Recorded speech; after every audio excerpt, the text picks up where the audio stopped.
ओम नमो भगवते वासुदेवाय.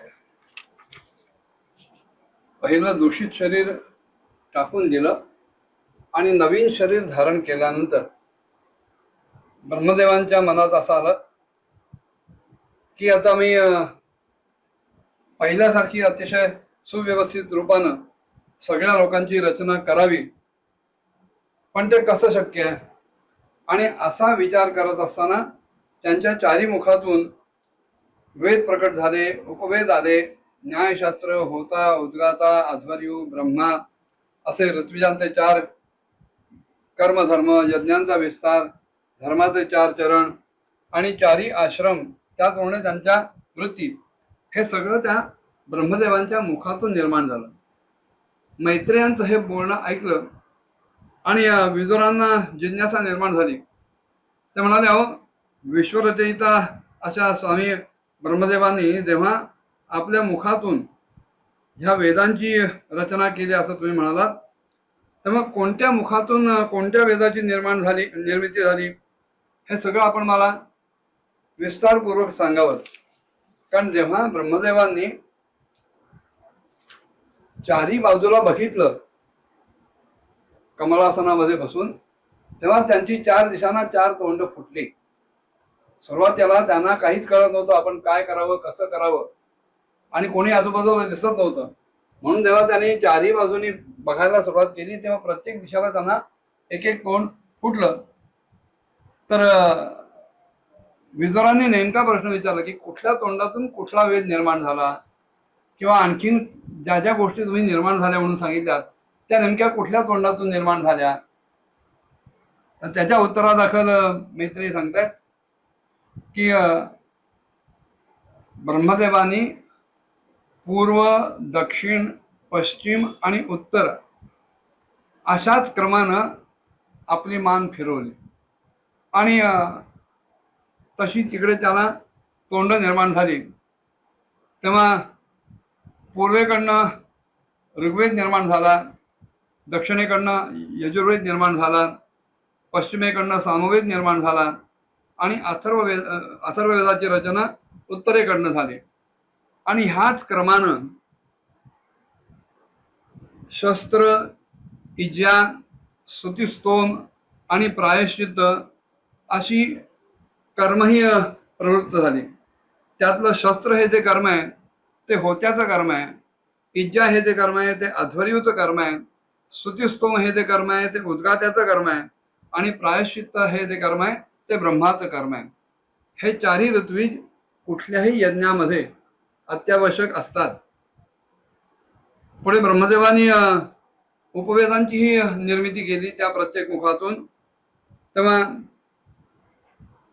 पूर्वेतून आयुर्वेद आला, पश्चिमेकडच्या मुखातून धनुर्वेद आला, दक्षिणेकडच्या मुखातून गांधर्ववेद आला आणि उत्तरेकडच्या मुखातून स्थापत्यवेद आला. सनातन वैदिक धर्मामध्ये जसं पारलौकिक गोष्टींचा विचार आहे तसा लौकिक गोष्टींचा सुद्धा विचार आहे. आणि त्याच दृष्टीने आयुर्वेद, धनुर्वेद, गांधर्ववेद आणि स्थापत्यवेद हे 4ही वेद, हे 4ही उपवेद लौकिक जीवन सुखी करण्यासाठी निर्माण झालेले आहेत. पुढे आपल्या 4ही मुखातून त्यांनी इतिहास, पुराण अशा प्रकारचा 5वा वेद बनवला, निर्माण झाला. त्याच्यातूनच चिकित्साशास्त्र, शस्त्रविद्या, संगीतशास्त्र आणि शिल्पविद्या ह्या गोष्टी ब्रह्मदेवाच्या त्या पूर्वेकडच्या, पश्चिमेकडच्या, दक्षिणेकडच्या आणि उत्तरेकडच्या मुखातून निर्माण झाल्या. पुढे त्याच क्रमानं षोडशी आणि उक्त निर्माण झालं, चयन आणि अग्निष्टोम निर्माण झालं, आप्तोर्याम आणि अतिरात्र निर्माण झालं. त्याचप्रमाणे उत्तरेकडनं वाजपेयी आणि गोसव हे निर्माण झालं. हे सगळे 2-2 प्रकारचे याग सांगितलेले आहेत. पुढे विद्या, दान, तप आणि सत्य हे धर्माचे 4 चरण निर्माण झाले. आणि 4 आश्रमही त्याच्यातून निर्माण झाले. ब्रह्मचर्य, गृहस्थाश्रम, वानप्रस्थ आणि संन्यासाश्रम.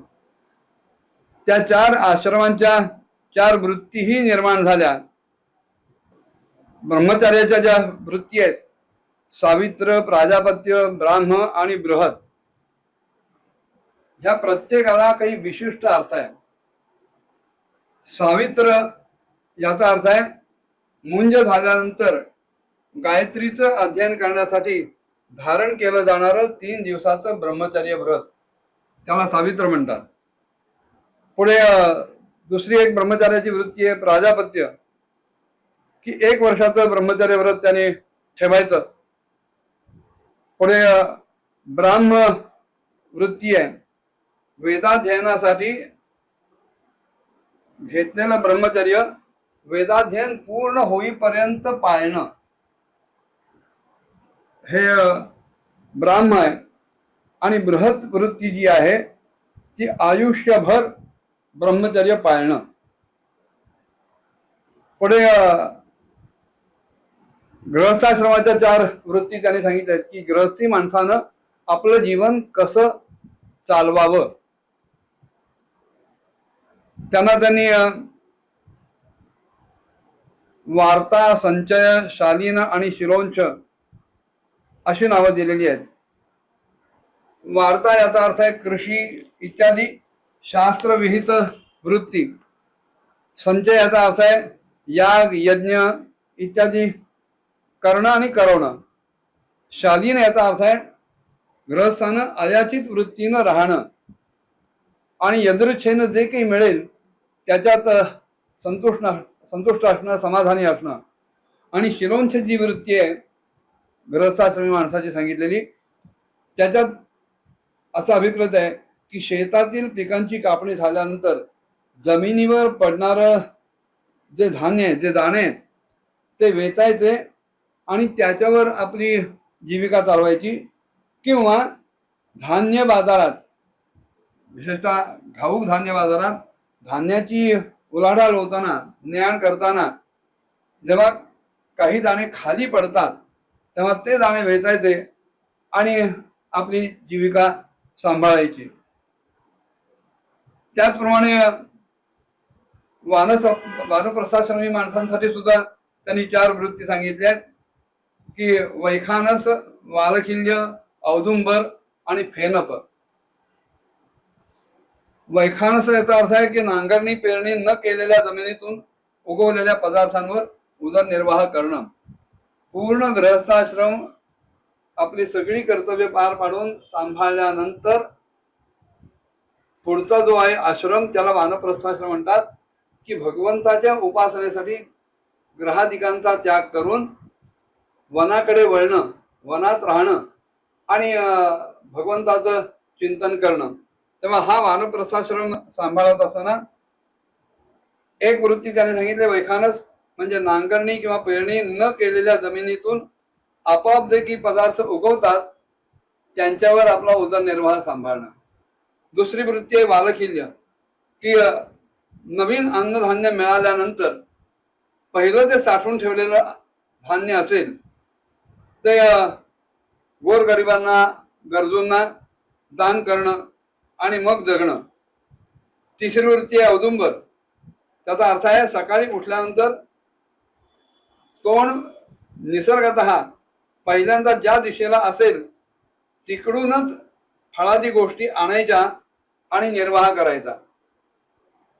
आणि चौथीची वृत्ती आहे वानप्रस्थाश्रमी माणसाची, तिला फेनम म्हटलंय, की झाडावरनं निसर्गतः गळून किंवा झडून पडलेली जी फळं असतील किंवा अन्य काही पदार्थ असतील खाण्यासारख्या त्याच्यावर उदरनिर्वाह करायचा. आणि त्याच्या पुढचा जो आश्रम आहे वानप्रस्थाश्रम, त्याच्यात त्यांनी 4 वृत्ती सांगितल्या आहेत. कुटीचक, बहुदक, हंस आणि निष्क्रिय म्हणजेच परमहंस. हे संन्यासांचे 4 भेद आहेत. कुटीचक याचा अर्थ पर्णकुटी बांधून तिथेच एका जागी राहून आश्रम धर्म पूर्ण करणं, भगवंताची आराधना करणं. मुळात संन्यास या शब्दाचाच अर्थ आहे सम्यक न्यासः आणि न्यासस्तु भगवती समर्पणम. आपली याच्यावर सगळी कर्म भगवंताला अर्पण करण्याच्या बुद्धीने करणं, याला संन्यास म्हणतात.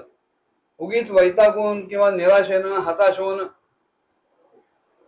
बायका मुलांचा त्याग करायचा, उद्वेगून बाहेर पडायचं आणि अंगाला राख फासायची, ह्याला संन्यास म्हणत नाही. संन्यास ही वृत्ती असली पाहिजे. आणि अशा वृत्तीने जगत असताना कोटी जग संन्यासी त्यालाच म्हणतात की जो पर्णकुटी बनून तिथेच एका ठिकाणी बसतो आणि भगवंताचं चिंतन करतो. बहुजग संन्यासी जो आहे की तो कर्माकडे गौण दृष्टी ठेवतो आणि ज्ञानालाच प्राधान्य देतो. खायला मिळालं मिळालं नाही मिळालं म्हणून काही बिघडत नाही, अशा विरक्त वृत्तीनं कर्मामध्ये कुठल्याही प्रकारची आसक्ती न ठेवता माणसानं राहायचं, त्याला संन्यास म्हणतात. हंस संन्यासी जो आहे तो केवळ ज्ञानाभ्यासी आहे. बहुधक संन्यासी कर्म करत नाही अशातला भाग नाही, पण कर्माला प्राधान्य नसतं, ज्ञानाला प्राधान्य असतं. आणि हंस जो संन्यासी आहे त्याच्या ठिकाणी केवळ ज्ञान, आणि ज्ञान म्हणजे परब्रह्माचं ज्ञान, भगवंताची आराधना, उपासना, भक्ती, एवढंच जो करणार आहे तो हंस नामक संन्यासी.